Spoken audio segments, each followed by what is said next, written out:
All right. Hi. Hello, Red Sky. So I'm here with Berny Martin, the founder of Catou Wear, up and coming. I mean, he's already out there. He just has to be interviewed by Oprah Winfrey, and then that's it.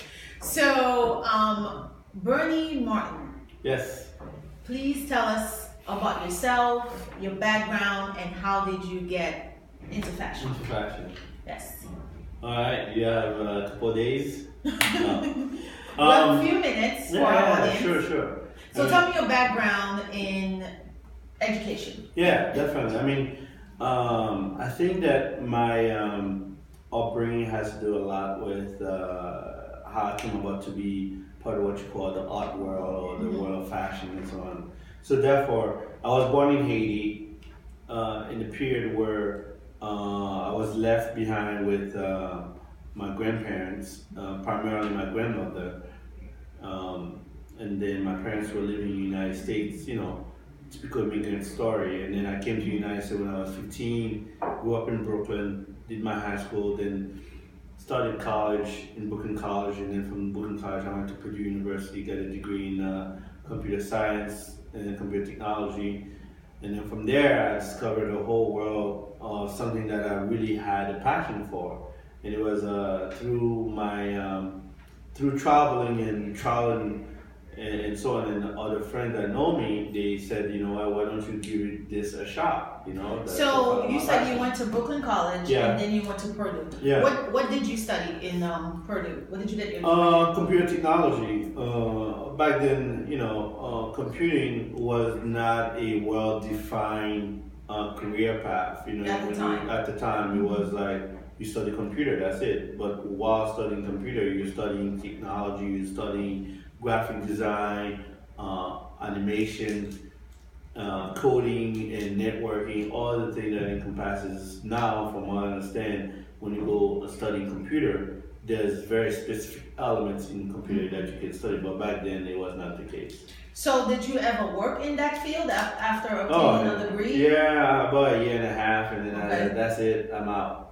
So throughout your academic career, did you accumulate student loans? Of How course. were you able?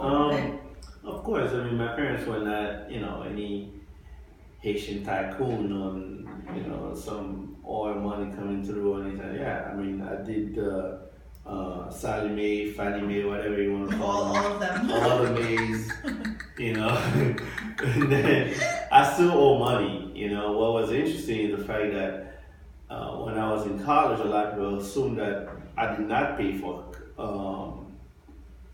my own college tuition, or I didn't pay for college tuition at all. They thought that because I'm a black guy, at the Affirmative action or something. Yeah, they thought what do you call those high you got some type of scholarship or something? Scholarship and things like that. No one did me a favor for anything.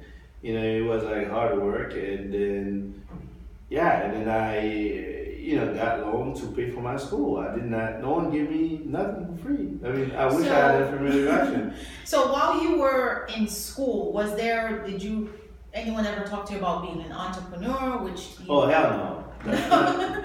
Which you are not. So tell us, how did you get into the fashion? You started to say that, you had some experience in it, and realized after working a year and a half. When I was in college, computer. a group of my friends came and visit me in college, and they were like, "You studying what?" I said, "Computer." They were laughing at me, and I mean, to their defense, they were not trying to discourage me from going to school.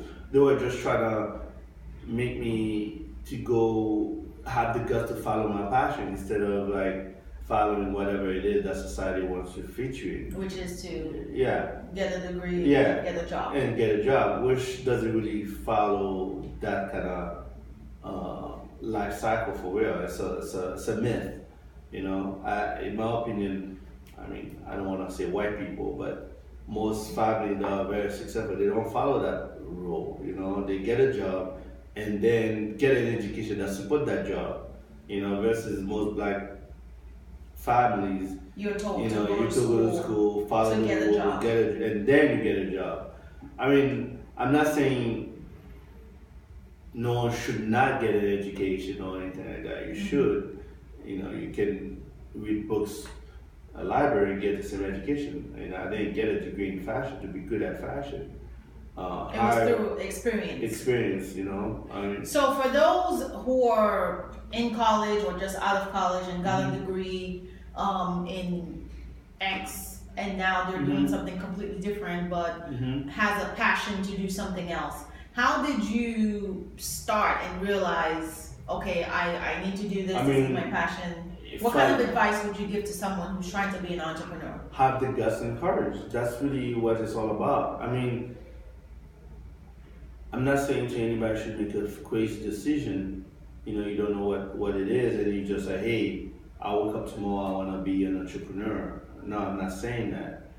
But if this is something that you're really passionate about, I think you should devote your time, do some research, read some books, talk to people that are in that business, maybe not, or you can just watch their ass falling or going up. You can read all those stories online and things like that, and then accumulating knowledge, and then make a final decision for yourself. If this is for you or if this is not for you. For me, fashion suits the way my lifestyle is. My lifestyle is I don't like sitting in one place. I like traveling. I like dressing men and women. I like seeing people wearing clothes. I'm very passionate about communicating in those directions. So fashion liberates me in what I want to do for the rest of my life. I don't have any plan on retiring yet. Versus if I did stay in computer, maybe I probably would have already planned for retirement. Like a typical 9 to 5. So pretty much just to recap, you're not saying don't go to college, but have a plan. And if you want to be an entrepreneur, you want to study what is it that you want to do, and pretty much shadow someone who's in your field, educate yourself, do your research. Like you're not just going to get up one day and say, I want to start a business, and then boom, you're going to go into business. It doesn't work like that. It takes time. You have to be dedicated. Just like it takes 4 years to get a bachelor's degree, that takes time. You don't get a bachelor's degree in a week. You have to make the sacrifice in doing whatever it is you want to do. There's a lot of young people today, they like, oh, I want to be a fashion designer. I say, okay, that's fine. Let me see your design. They're like, oh, I don't have any design yet. I'm sitting there, I'm like, okay, what do you think? What do you like about the fact? Oh, I just love the way people dress, the glamour. And unfortunately, that's what people see. They don't see the hard work. The hard work, 24/7 researching fabrics, researching the patterns, the design. You have all your fabrics here, you have all your stuff here. What makes people go crazy with certain clothes? You got to know your craft, pretty much. You have to know your craft, because the fashion industry is very gangster business, nasty. Okay.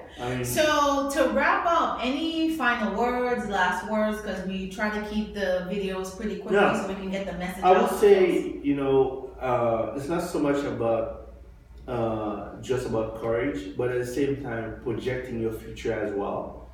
See what is it you'd like to see yourself doing in the next 5, 10, 20, 15, 50 years from now.